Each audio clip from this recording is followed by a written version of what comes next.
জয় নিতাই, জয় গৌর, জয় নিতাই গৌর, হরিবল হরিবল। ভক্ত জীবনী, ভক্ত জীবনী, গৌড়ীয় বৈষ্ণব জীবনীতে পাওয়া যায় দুঃখী কৃষ্ণদাস। দুঃখী কৃষ্ণদাস, এই নাম দুঃখী কৃষ্ণদাস হলে কোনো, যিনি কৃষ্ণদাস তিনি দুঃখী হবেন কেন? নাম ছিল দুঃখী। কালনার হৃদয়ানন্দ বাবাজি ওকে ওই দুঃখী নামটা শুনে ওর কাছে, বাবাজির কাছে আসলেন দীক্ষা নেবেন। তো আসলেন, জিজ্ঞাসা করলেন তোমার নাম কি? বলল দুঃখী। দুঃখী না, কৃষ্ণদাস কখনো দুঃখী হতে পারে না, তাই দুঃখী নামটা রেখে নাম দিলেন দুঃখী কৃষ্ণদাস। কি চাও? আমি ভগবত সেবা করতে চাই। বাহ! তো শোনো, ভগবত সেবা কিন্তু মুখে মুখে বললে হয় না। তুমি সেবা কেমন করবা সেটা একটা পরীক্ষা দিতে হবে। তুমি সেবা করো, তোমার সেবা হলো এই যে আশ্রমে যে সমস্ত তুলসী ফুল বৃক্ষ আছে, গাছগুলো আছে, এর জল সিঞ্চন করো। এর জল সিঞ্চন করো। প্রথমেই তুলসী সেবা, গোবিন্দের চরণে অর্পণ করবার জন্য ফুলের প্রয়োজন, ফুল তুলসীর সেবা করো। সেবা করতে লাগলেন দুঃখী কৃষ্ণদাস, সেবা করতে লাগলেন। সেবা করতে করতে গঙ্গার থেকে মাথায় করে জল নিয়ে আসে ঘড়াই করে।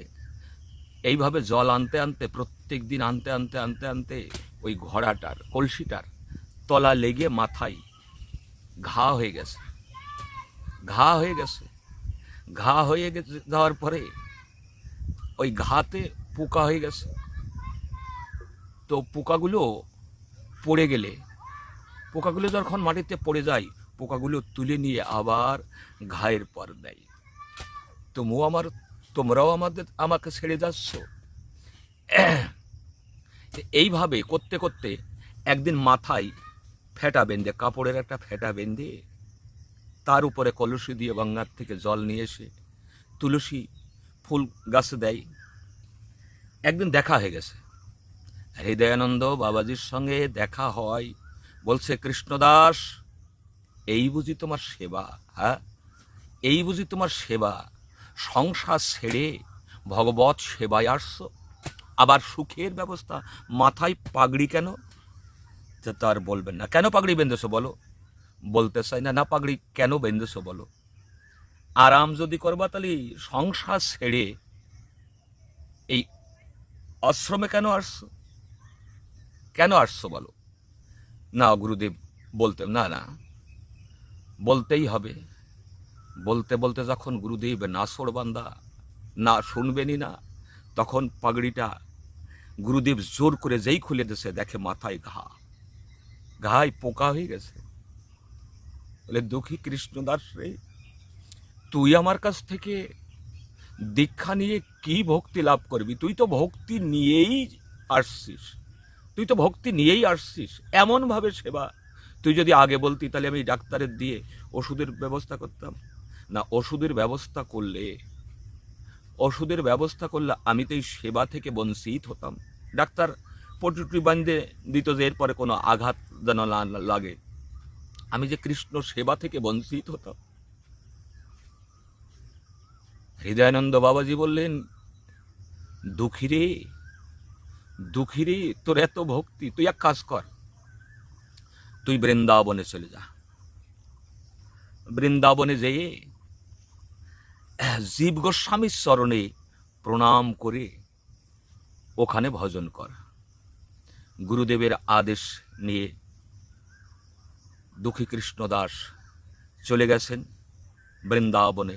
জীব গোস্বামীর চরণে প্রণাম করে বলছে, তুমি কার শিষ্য? তাহলে হৃদয়ানন্দ, কালনার হৃদয়ানন্দ বাবাজির শিষ্য। ওহ, ওই কথা শোনার সঙ্গে সঙ্গে হৃদয়ানন্দ কেন না, নিতাই গৌরকে হৃদয়ে নৃত্য করাইছিলেন, আনন্দ পেয়েছিলেন, এই জন্য নাম হয়েছিল হৃদয়ানন্দ বাবাজি। কথা শুনেই সঙ্গে সঙ্গে বলল, তোমার নাম কি?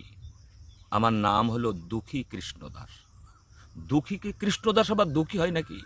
জীব গোস্বামী নাম দিলেন, তোমার নাম হলো সুখী কৃষ্ণদাস। সুখী কৃষ্ণদাস চরণে নিবেদন করলে, বলে আমাকে সেবাই নিজ। হ্যাঁ, সেবা তোমার, তোমার সেবা হলো কুঞ্জ সেবা। কুঞ্জই কুঞ্জবনে সকালবেলায় যেয়ে ঝাড়ু সেবা হলো তোমার কাজ। একটা ঝাড়ু দিয়ে দিলেন, ঝাড়ু সেবা করতে থাকে। ঝাড়ু সেবা করতে করতে করতে করতে একদিন সকালবেলায় দেখে, ঝাড়ু করতে করতে দেখে সামনে মানে মণি মাণিক্য খচিত একটা নূপুর পড়ে আছে। নূপুরটাকে তুলে নিয়ে হৃদয়ে ধারণ করে বললে, ভাবছেন এই নূপুর যা এত সুন্দর, না জানি এই নূপুর যিনি ব্যবহার করেন তিনি কত সুন্দর, কত সুন্দরী তিনি। হৃদয়ে ধারণ করে নূপুরটা রেখে দিয়েছেন। ঝাড়ু করছেন, ঝাড়ু করতে করতে সখী ললিতা সখী আসছেন। কেন না, রাধারানী বলছেন, সখী রে, আমরা তো প্রত্যেক দিনই যাই কুঞ্জবনে, গোবিন্দের সঙ্গে মিশি, কিন্তু নূপুর, আজকে নূপুর, আমার এই এক পায়ের নূপুরটা হারিয়ে গেল, দেখতো, খুঁজে দেখতো। ললিতা যেয়ে খুঁজতে খুঁজতে দেখে এক বাবাজি। বাবাজি, বাবাজি, কি এই কুঞ্জবনে একটা নূপুর পেয়েছেন? হ্যাঁ, পেয়েছি তো নূপুর।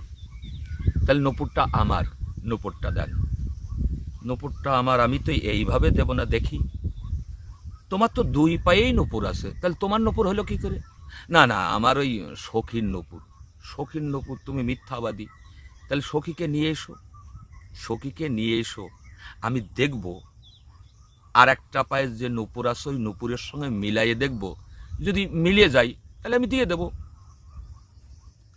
ললিতা সখী যে বলছেন, রাধে, হ্যাঁ নূপুরের সংবাদ পেয়েছি, কিন্তু সে বাবাজি নূপুর দেবে না, আর একটা যে নূপুর আছে সঙ্গে মিলাইয়ে তারপরে দেবে। তাহলে চল, তাহলে আমি যাব কি করে? তাহলে তুই ওইভাবে না যেয়ে, রাধারানী না, সে যে একটা ব্রজের একটা সখী গোপী হয়ে চল যাই নে, যে আমার মুখ দেখতে পারে না কোনো, আর আমি সেইভাবে চল যাই, নাহলে নূপুর পাওয়া যাবে না। যে বলছে, বাবাজি, ললিতা বলছে, বাবাজি, এই যে আমার এই সখীর নূপুর, সখীর নূপুর। দেখি আর একটা নূপুর, আর একটা পা আগায় দিয়ে ওই নূপুরের সঙ্গে এই নূপুরটা মিলাইয়ে দেখে না একই মিলে গেছে, তাহলে এইবার নূপুরটা দাও। না, নূপুরটা আমি দিতাম, কিন্তু তুমি যে মিথ্যাবাদী, তুমি আর সাথে আসছো, এই জন্য আমি দেব না। না, সব যখন মিলে গেল তাহলে এইবার নূপুরটা দাও। না, আমি তো উপরের নূপুরটা দেখলাম, এইবার যেখানে নূপুরটা পড়েছিল ওইখানটাই আমি কিন্তু ঝাড়ু দেইনি, ওইখানে চরণের ছাপ আছে, আমি দেখব এই চরণের ছাপ আর ওই চরণের ছাপ যদি মিলে যায় তাহলে আমি দিয়ে দেব। যাই চরণের ছাপ দিলেন, মিলে গেলেন। তাহলে এই যে চরণের ছাপ, এ তো সাধারণ কারো চরণের ছাপ নাই, এ তো স্বয়ং রাধারানী। তাহলে আমার দেখাও, আমার স্বরূপ দেখাও, দেখাও আমার স্বরূপ দেখাও। ললিতারে, এ তো দেয় না। ললিতা বলছেন, কৃষ্ণকে ভোলাতে পারিস আর কৃষ্ণ দাসকে ভোলাতে পারছিস না, দেখা তোর স্বরূপ দেখা। স্বরূপ দেখানোর পরে নূপুরটা এবার দাও। তাহলে না, আমি হাতে দেব না, ওই চরণটা আগায় দাও, ওই চরণে আমি নূপুরটা পরাইয়ে দেব। নূপুরটা পরাই দিয়ে এবার বললেন, তাহলে স্বরূপ দেখাও। রাধা গোবিন্দ একত্রিত হয়ে দাঁড়ালেন। সুখী কৃষ্ণদাস দেখে সাষ্টাঙ্গে প্রণাম করে চলে গেলেন আশ্রমে। আশ্রমে যেয়ে কি করলেন? জীব গোস্বামীর চরণে প্রণাম করলে। জীব গোস্বামী বলছে, আমি সব দেখেছি, আমি সব দেখেছি। এর নাম হলো সেবা, এর নাম হলো সেবা, সুখী কৃষ্ণদাসের সেবা। এর থেকেই নাম হলো নূপুর তিলক। ওই যে নূপুরটা কপালে ছোঁয়াইয়ে তারপরে চরণে পরাইছিলেন, সেই কপালে দাগ হয়ে গিয়েছিল, এই দিন থেকে হলো নূপুর তিলক।